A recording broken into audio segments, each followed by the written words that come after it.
Hello दोस्तों, IAS PCS science में आपका बहुत बहुत स्वागत है। दोस्तों यहाँ पे हम लोग साइंस प्रैक्टिस सेट 12 करने जा रहे हैं और अभी तक आप 1 से लेकर 11 तक प्रैक्टिस सेट नहीं किए हैं तो उसे जाके कर ले। उसका लिंक डिस्क्रिप्शन बॉक्स में दिया गया है, वहाँ से आप उसको पूरा कर लें। तो दोस्तों चलिए हम लोग स्टार्ट करते हैं। तो फर्स्ट क्वेश्चन है, निम्नलिखित में से कौन विटामिन ए का सर्वोत्तम स्रोत है? ए गाजर, बी बैगन, सी नींबू, डी चावल। तो सबसे अधिक जो है विटामिन ए पाया जाता है किसमें? गाजर में। अगला प्रश्न है, जब बैरोमीटर का पारा अचानक गिर जाए तो यह किसका घोतक है? ए गर्म मौसम, बी सर्द मौसम, सी आंधी या झंझावत की संभावना, डी शुष्क मौसम।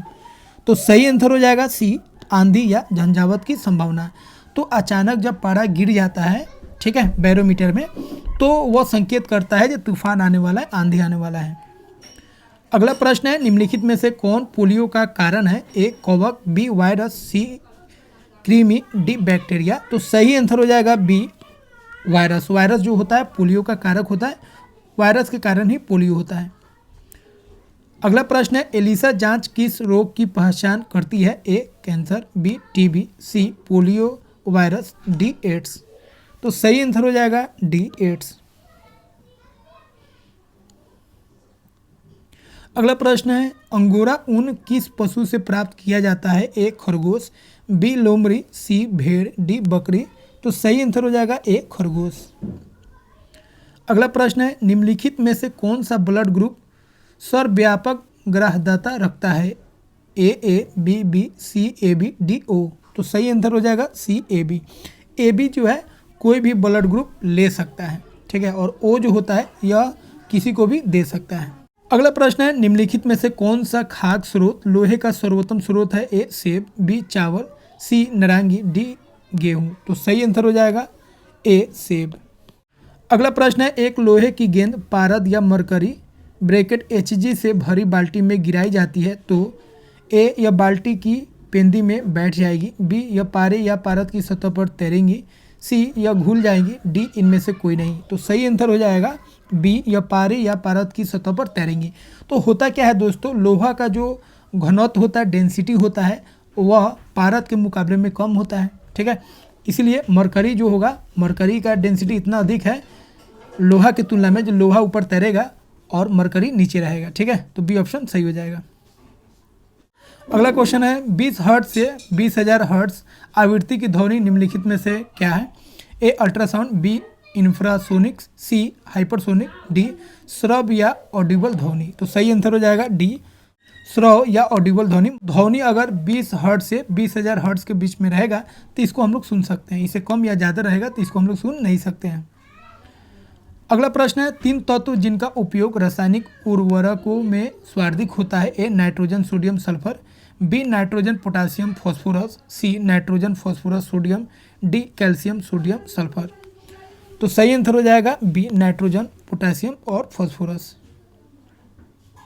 अगला प्रश्न है, दही का खट्टापन निम्नलिखित के कारण होता है? A citric acid, B lactic acid, C acetic acid, D इनमें से कोई नहीं। तो सही आंसर हो जाएगा बी लैक्टिक एसिड। अगला प्रश्न है, डेसिबल का प्रयोग निम्नलिखित में से किसके मापन के लिए होता है? ए प्रकाश की गति, बी ऊष्मा की तीव्रता, सी ध्वनि की तीव्रता, डी रेडियो तरंगों की बारंबारता। तो सही आंसर हो जाएगा सी ध्वनि की तीव्रता। अगला प्रश्न है, कैल्शियम की आवश्यकता निम्नलिखित में से किस निमित्त है? ए मांसपेशियों के कार्य करने, बी खून जमने, सी हड्डियों का विकास, डी उपरोक्त सभी। तो कैल्शियम का जो काम होता है वो क्या होता है? हड्डियों के विकास में काम आता है, हड्डियों को बनाता है। अगला प्रश्न है, निम्नलिखित में कौन सा विटामिन जल में घुलनशील है? A vitamin A, B vitamin D, C vitamin E, D vitamin C. तो सही आंसर हो जाएगा डी, क्योंकि ए डी ई के जो होता है यह किस में घुलनशील होता है? वसा में, और विटामिन बी और सी जो होता है वो जल में घुलनशील होता है। अगला प्रश्न है, पेंसिलिन की खोज किसने की थी? A Louis Pasteur, B Alexander Fleming, C E I Curie, D JC boss. तो सही आंसर हो जाएगा बी अलेक्जेंडर फ्लेमिंग। अगला प्रश्न है, निम्नलिखित में से गलत युग्म को चिन्हित करें? A madam Curie dynamite, B AG Bell telephone, बल नहीं बेल होगा यहाँ पे, C G N Baird television, D James Watt steam engine. तो मैडम क्यूरी जो है रेडियो एक्टिव रे को खोज की थी, डायनामाइट का खोज कौन किया था? Alfred Nobel. तो इसमें गलत पहचानना था, गलत कौन है? ए। अगला प्रश्न है ध्वनि तरंगे नहीं चल सकती है, ए ठोस माध्यम में, बी द्रव माध्यम में, सी गैसीय माध्यम में, डी निर्वात में। तो सही आंसर हो जाएगा डी निर्वात में। ध्वनि तरंगे को एक माध्यम की आवश्यकता होती है एक जगह से दूसरी जगह जाने में, और निर्वात में कोई माध्यम नहीं है, एयर नहीं है, इसीलिए वो नहीं जाएगा। अगला प्रश्न है निम्नलिखित में से कौन सा तत्व सोलर सेल में उपयोग किया जाता है, A silicon, B cerium, C एस्टेटिन, D vanadium. तो सही आंसर हो जाएगा ए सिलिकॉन। अगला प्रश्न है इलेक्ट्रिक बल्ब में फिलामेंट बना होता है, ए टंगस्टन, बी नाइक्रोम, सी सीसा, डी एल्युमिनियम। तो सही आंसर हो जाएगा ए टंगस्टन। अगला प्रश्न है भारत में प्रथम न्यूक्लियर विस्फोट 1974 में कहाँ किया गया था, ए पोखरण, बी बॉम्बे, सी नेली, डी श्रीहरिकोटा। तो सही आंसर हो जाएगा ए पोखरण।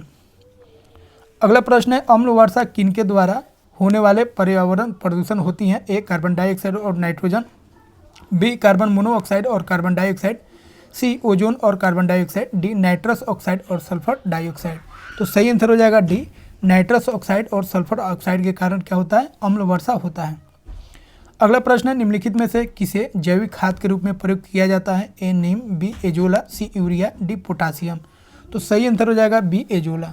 अगला प्रश्न है साबुन किसका सोडियम सॉल्ट है, ए अमाइल अल्कोहल, बी पिक्रिक अम्ल, सी एस्टेरिक अम्ल, डी कार्बोनिक अम्ल। तो सही आंसर हो जाएगा सी एस्टेरिक अम्ल का जो सॉल्ट होता है, ठीक है, उसी को हम लोग क्या बोलते हैं, साबुन।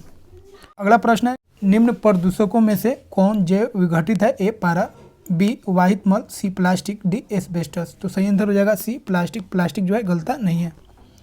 अगला प्रश्न है पीतल एक मिश्र धातु है जिसका अवयव है, ए तांबा और जस्ता, बी जस्ता और टीन, सी तांबा और टीन, डी तांबा, टीन और जस्ता। तो सही आंसर हो जाएगा सी तांबा और टीन। तो दोस्तों हम लोग यहाँ पे सेट 12 कंप्लीट कर चुके हैं। तो मिलते हैं दोस्तों कल सेट 13 हम लोग करेंगे।